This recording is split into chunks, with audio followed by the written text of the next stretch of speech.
Today's guest on the Do Love podcast is Fiona Stevenson. Fiona has spent most of her life being a scientist for cancer research, based in the UK. For the last couple of years, has focused all of her time and attention on becoming a life coach. Fiona has a real passion for helping people, and it's a pleasure to have her with me today. Today I have Fiona Stevenson with me. I met Fiona a while ago and we've been in contact since our first meeting. She's a lovely lady, very, very heart-centred, and over the past year or so, I would say, if not longer, you've been so focused on providing coaching, life coaching, not only to myself, but to countless other people around the world. So Fiona, could you tell me a little bit more about your life leading up to being a life coach? Okay. So I first started off as a scientist, and I was in cancer research. So I think that, it's still like a giving type of place, like cancer research, but it wasn't my thing. I'd sort of moved into science because I was good at school, and back in the 70s, 80s, if you were good at something, you went ahead and did it. So that's how I ended up in science. And then as life went on, I changed very, sort of like a few times. I retrained as an interior designer around about the year 2000, and that's because we were moving to France, because by that time I had 2 children. And I wanted them to learn how to speak another language, so we decided to move to France. So I retrained as an interior designer so that I could do my own house, and then once I moved to France, I did that, not speaking the language. I could only say hello, goodbye, yes and no. So fortunately I had technical plans all drawn up for communicating with the various tradesmen on the job, but I redid the house from scratch. And then primarily for like a big period of time, I was with the children because they were, where we lived in France, it was sort of very remote, and they were good at music, they were good at golf, and various other sports. And so most of the time I was a taxi service for must be the best part of 20 odd years. I was a taxi service and a caddy for the golfing. And that's where I devoted most of my life. And then the coaching came to me because, well, as you and I have both experienced, we both had Tim Hahn as our coach, who is a wonderful self-development coach from a company called Success Insider. And I went to Thailand and to do his 5-day retreat. And I realized there that what was missing was that I had no connection with myself. And this started like a journey of understanding myself, learning to understand what I wanted, what I didn't want, because I'd not put any time at all into it, and that's what made me really unhappy. And then the opportunity came up not long after that to actually study or train to be a life coach. And initially when I went to the interview, it didn't work for me at all. It was like, no, not for me. But I proceeded with not the interview, it wasn't that didn't work, it was the actual talk that they gave. I thought, no, definitely not for me. I didn't connect with the women at all, but I was insistent that I had to go to the interview for some reason. Went to the interview, it went really well, and the guy thanked me at the end of it and said, thank you for coaching me for the last hour and a half. It was meant to be a half-hour interview. And he said, I know you're going to sign up, so I'm going to leave you to it. I meant to make you sign up here, but no, I'll leave you to it. And I started that, and the whole time, it was a 6-month training program, and the whole time I thought, no, this is not for me. I'm here to be coached. And I used every single coach there was, whether it was on ecology, money, sexual identity. I went through every single part of my life that you could possibly imagine, and convinced that that's why I was there, not to be a coach. But as part of that process, you also have to coach other people. And what I realized during that time was everybody really had the same issue as I had. They didn't know themselves ultimately. They came for different reasons. It may be relationships, they wanted to boost their finances, change careers, etc., etc. But at the heart of it, they didn't know themselves. They didn't know what each of the experiences that they had gone through, whether it be abuse or whether it be divorce, whatever it was, that they didn't know what they wanted in life. And as a result, couldn't put in any boundaries and couldn't respect themselves in the relationships that they were in. So that sort of led me into coaching and realizing that, in fact, there was a huge need for people to reconnect with themselves and learn to love themselves for who and what they are, and for all the things that they previously had judged as bad that they'd done. Because in fact, there is no such thing as bad. There is only an experience. The only reason that it's not a good experience is because you don't learn from it. And so if you can see the good and the bad in everything, then it becomes balanced, but you can get out of misalignment in that process. So that's how I got into coaching. Kicking and screaming would be the answer. So since you've become a coach, Fiona, Yes. how has coaching itself impacted your own life? How it's impacted my own life is that I can now see that all the times when previously to being a coach, I was, understanding what everybody was telling me, but I couldn't see their reasoning behind it. I can now see that everybody's brain's different, and the piece of information, if I give it to you, or I listen to the same piece of information, or if I give another piece of information to a friend, each of us interpret it differently. And none of the reflections that we have are wrong. They're just different perspectives.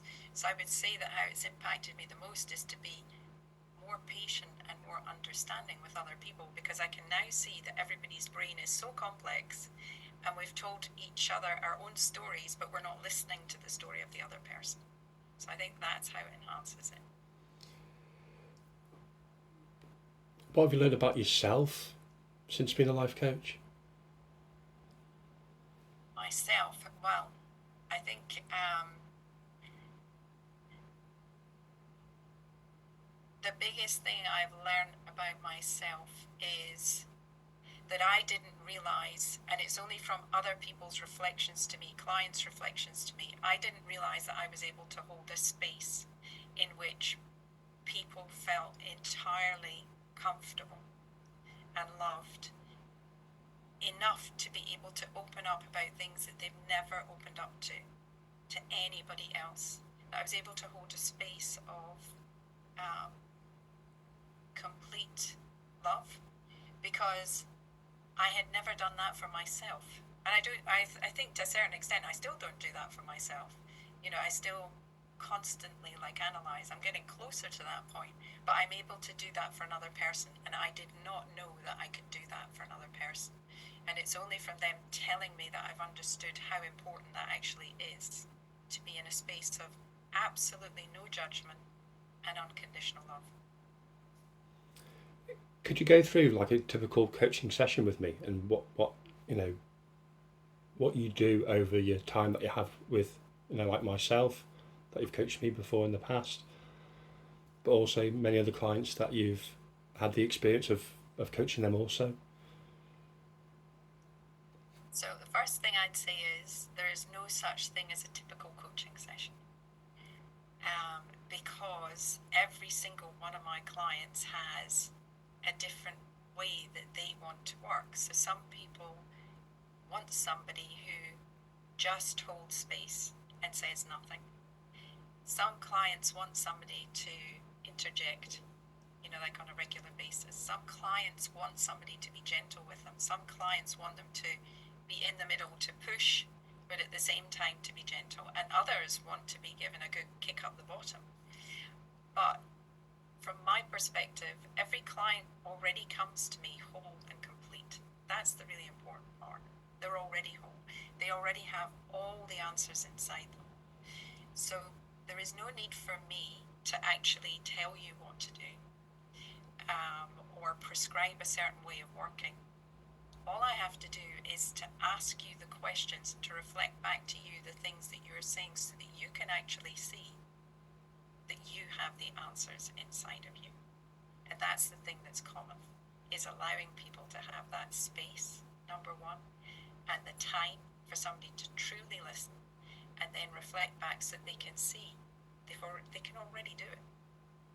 You're not broken like the world tells you.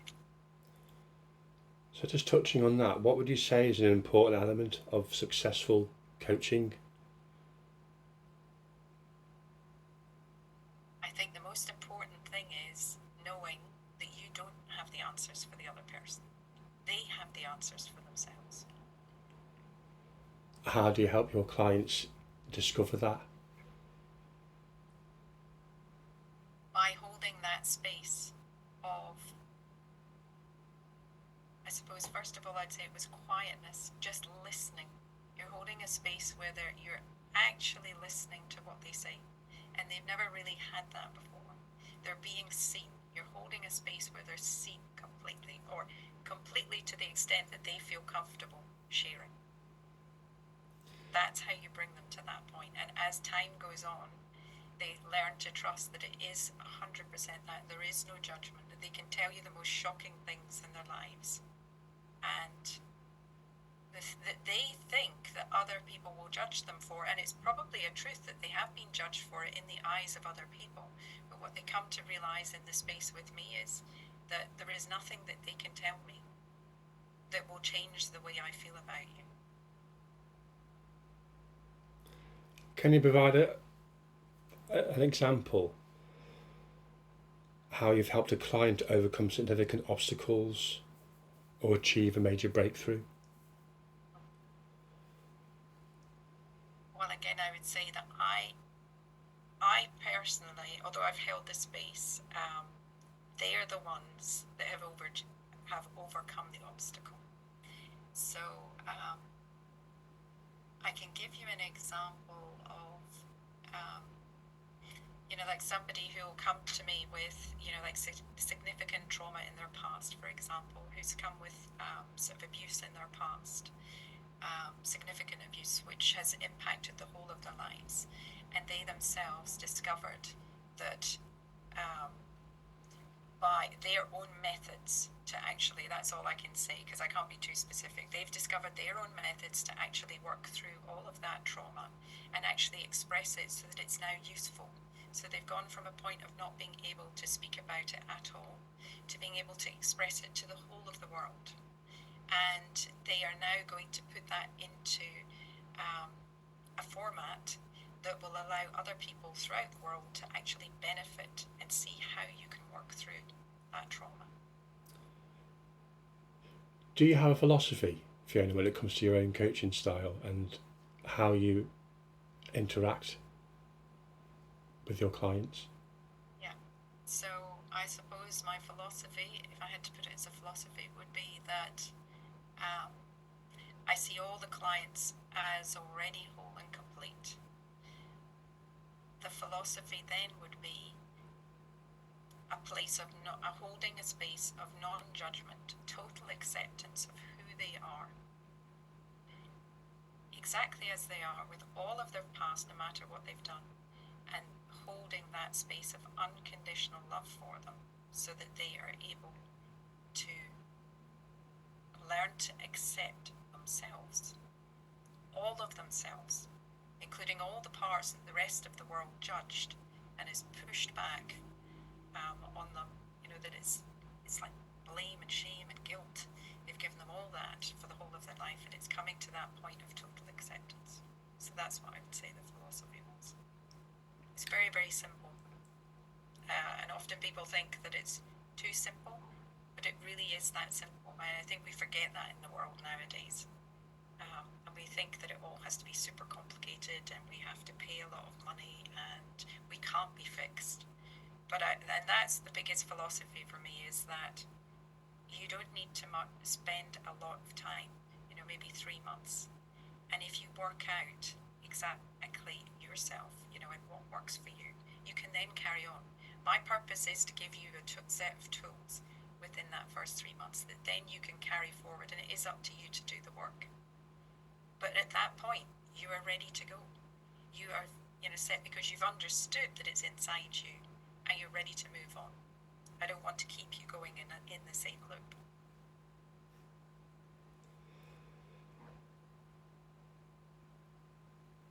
Since you've started your coaching, what challenges have you encountered and how have you been able to overcome them? Challenges I've encountered. I haven't, well, actually, no, there will be one that I'll mention, but I haven't really encountered many challenges, but I think that's because after I'd done my training to be a life coach, we then had this 1-month business course, which was actually a 6-month business course condensed into a month through the program. And through that, it was like, set up your websites, do all your publicity, your funnels, blah, blah, blah. And I was kicking and really, after 2 weeks, I was like, can't do this. I'm going to have to come out of this. But what I realized was that I didn't want to do it in that traditional way. So all of my clients come through word of mouth and through client referrals, other client referrals. And so I think it's that understanding what I needed to actually be a life coach. So I did it my way. And I think that really helps set it up correctly in the first place.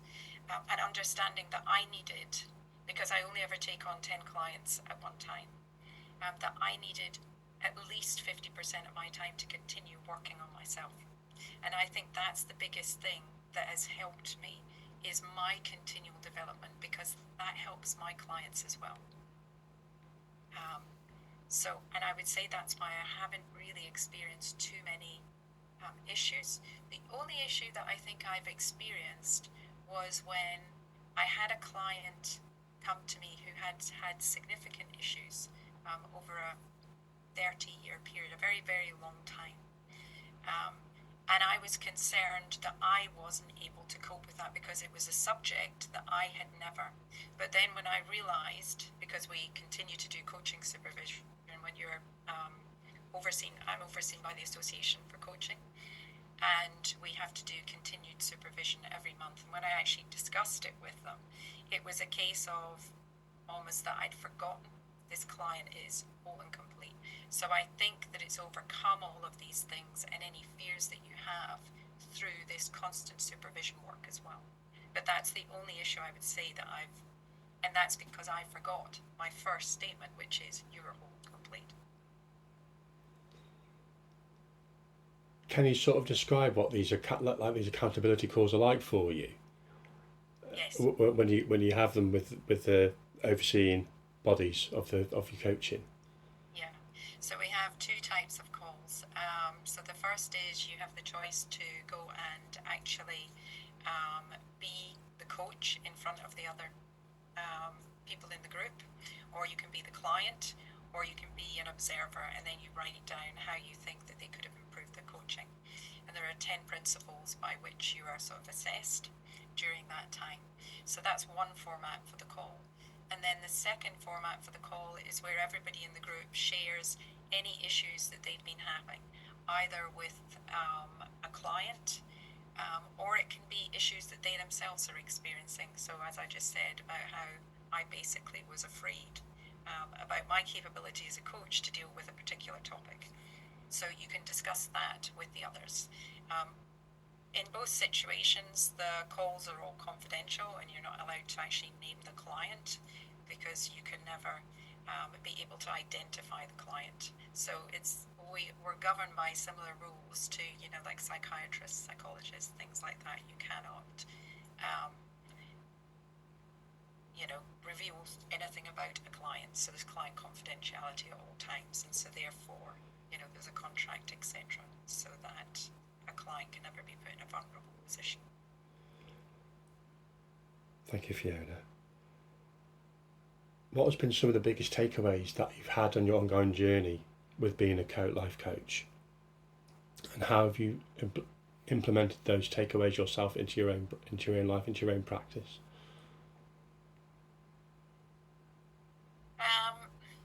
So I would say biggest takeaways. The biggest takeaway is, and it's the hardest one to implement into, well, for me to implement into my own life, is the biggest takeaway is that unconditional love for yourself, the good and the bad, or what we would consider the good and the bad, although it's not. That's the hardest thing to do in your own life, and is a constant piece of work for me to do, is implementing that unconditional love for myself in my life. And that has evolved, like initially when I would implement that, it would be things like actually making sure I was sleeping, making sure I was eating, things like that. It was physical things that I started with. Then it was mental things, because I used to be so hard on myself and critical of myself. So it was implementing those.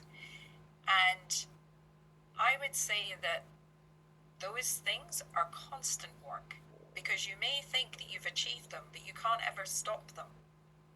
You need to keep doing them. So that's what I would say, is that it's this constant work, and then it's the constant understanding, because each time that you uncover a layer, you then realize, okay, so there might be something else that might work better, and then you might decide to go on a course or listen to somebody else talk about something and find out some other techniques that might work better for you. And it's a case of just trial and error on all of those things. Could you describe some of the tools, whether it be journaling, some of the ones that you provide with me over the time that we've known each other for have been very, very helpful. But could you go into more detail about the ones that you used yourself? Okay. So, well, initially I used things like for sleep and things, I was using sleep apps, for example, and I have used, like apps for, like reminders for exercise and things like that. And I think all of those things are very useful. I've also used things such as screensavers on your phone or on your computer to remind me, of, things like, like mantras, like you are worthy or things like that. So just to remind in those initial stages where I was still being really hard on myself, and I've used, there's a company called Intelligent Change. I used to use their 5 minute, to get into journaling, I used to use their 5 minute a day journal, which was 5 minutes in the morning and 5 minutes in the evening. And that was really helpful. And then they have affirmation cards on different subjects, like money, and, like your sort of mental well-being, things like that. So, like I've used all of these different things at different periods of time. And meditation is the biggest one, I think, that I've used. And that journey continues to progress, because I've used different forms of meditation. I've done these short guided meditations. I've worked a lot with Joe Dispenza and his meditations, and then I've just come back from a Vipassana retreat, which was a 10-day course. And that one was really interesting, because that one actually uses the technique of feeling the senses in your body and only feeling that, not associating it with a thought. The idea being that as soon as we dissociate, from our cravings or our avoidance of things, we are then able to stop creating more misery for ourselves, because either the longing for good sensations or the avoidance of bad sensations creates more drama around it. So that one is particularly useful, I think, because it's an ongoing practice, which they encourage to do. It's a non-religious practice as well. So how long have you been like practicing meditation for? Oh, so I actually only started practicing meditation, it would have been in November 2023. So it's not been for a very long time at all. That's when I really got into it. And I mean, really, the journaling and things like that, I wasn't into journaling either. That's only been 2 years that I've really put that into practice. But before that, I was into a lot of self-development and reading and knowledge-based things. But the problem, I think, before that was I wasn't putting anything into practice. And I always think that we get sort of tied up in, well, it must be something else. And we look around and we look around. But if we never put anything actually into practice, nothing ever really works. You have to figure out who you are, what you need, but then you have to actually practice who you are. You know, with procrastination being such a prolific thing for everyone to go through over the course of their lives, you know, avoiding this, and distractions are everywhere. How do you yourself, I know you touched on before that you've been to a meditation retreat recently. What other things do you do to help you keep yourself grounded in moments where you may feel that you want to distract yourself or avoid something? What habits have you created in those 2 years that help you to stay grounded? So grounded in the sense that it stops me procrastinating. Yes. Yeah. Okay. So I think that, well, firstly, now I have a set of people that are around me who do not allow me to procrastinate. And it's not by telling me don't procrastinate, it's because the set of people that are around me now are all people who complement my skills. So we're like a team when we're actually talking about doing things together. So that in itself helps, because when somebody asks me for something, I tend to set a date there and then. Okay, do you want this straight away, or do you want this in X amount of time? I mean, I usually have a sense of whether it's got to be straight away or not, but I commit immediately to when it will be there. And because it's reliant on somebody else doing something, whether it be their own work or whether it be a piece of work for me or for a project that we're working on, that eliminates procrastination. Because a lot of the things that I was frightened of, they were things that, well, I wasn't very good at. I knew I could do them. Like, for example, I could set up a website. Do I like setting up a website? No, I do not. So therefore, if I have somebody that I'm working with that can set up the website for me, I'm really quick at giving you all the information required because you're going to do the bit I don't want to do. Procrastination disappears. But when somebody asks me to do it after, like at the end of the coaching course, did I want to do that? No, I did not. I knew how to do it, but I didn't want to do it because it's not a thing that actually lights me up. So what I've tended to do, and why procrastination is removed, is I've figured out what I want to do and what I don't want to do. And then I've created a situation in which the other people around me, they want to do that. They want to set up the Instagram site or the web, do the web developing and things like that. So therefore, they love that. Whereas for me, the coaching, artwork, things like that, they light me up. So if you give me that to do, I'm going to do it straight away.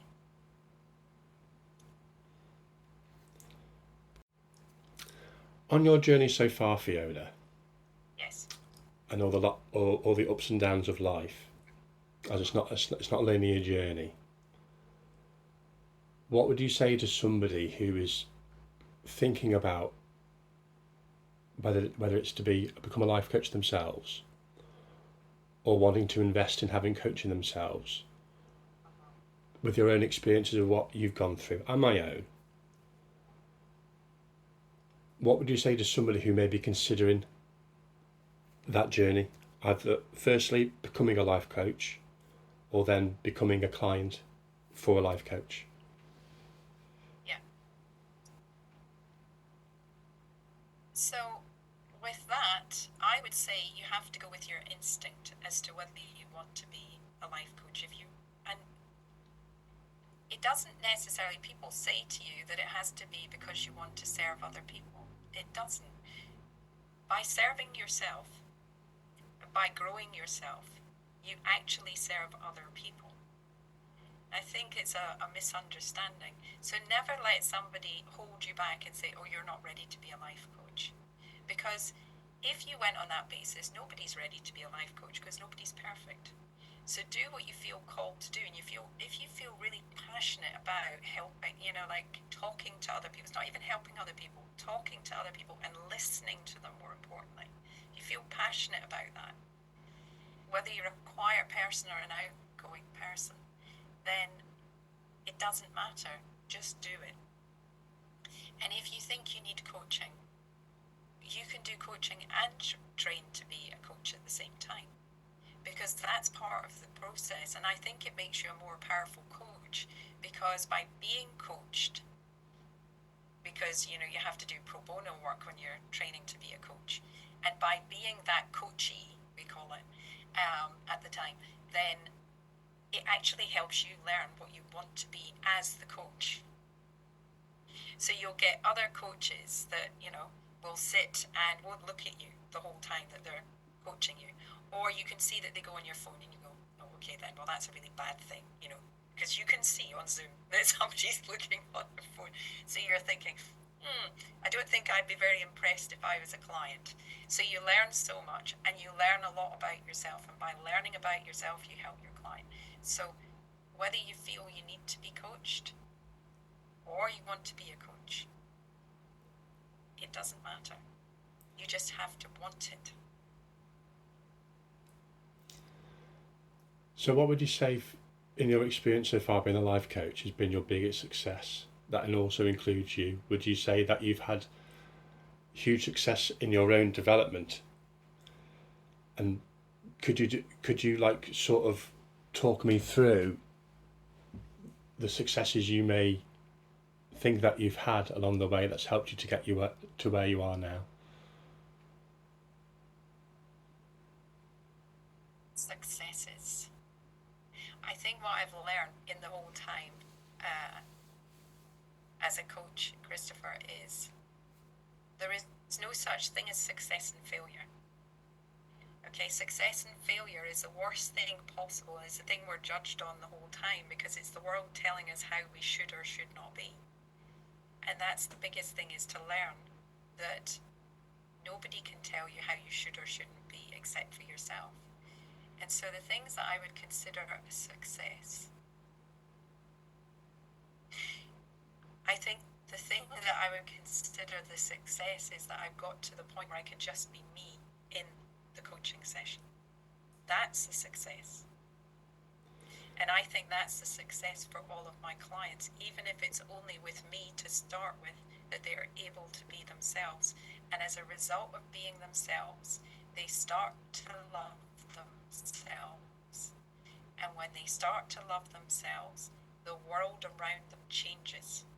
Because all of the people that then start interacting with them, they see that there's something different. And those people that were previously horrible to you, they tend to go away, because they don't like being faced with somebody who loves themselves, because they're of no benefit to them. They can't be mean anymore because it doesn't have any effect. So it changes your entire life. So that is a success to me. So you're at the stage now where you love yourself, Fiona. Yes, I do love myself. I mean, I can't say that I love 100% of myself all of the time, because that wouldn't be true. I think that that is a constant piece of work, because at the end of the time, I have a physical mind, and my mind lives in a world which constantly judges, whether it be to do with your money, your ability, your educational background, your ability in sport, whatever it is, the world constantly judges. So I have to continually manage that, because otherwise, if I forget, who I am again, well, I will start listening to what the world says. And at that point, there would be an issue again. If you could say in a sentence a message that you'd want to share with the world, what would it be and why?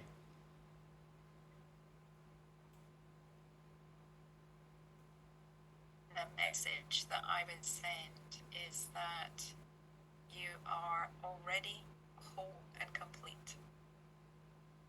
You are pure love at your core, and you deserve to feel that pure love. And why I would say that is because if every single person in the world was able to feel that, accept that, the world would change. Our entire reality would change. Thank you so much for your time today, Fiona. What a way to end our chat. Thank you so much for your time today. And no doubt I will speak to you soon. It's my pleasure, Christopher. If you would like to get in touch with Fiona, email Fiona at fionastevensonscoaching@gmail.com. I know from personal experience that Fiona will be more than willing to assist you in helping you discover and rediscover yourself.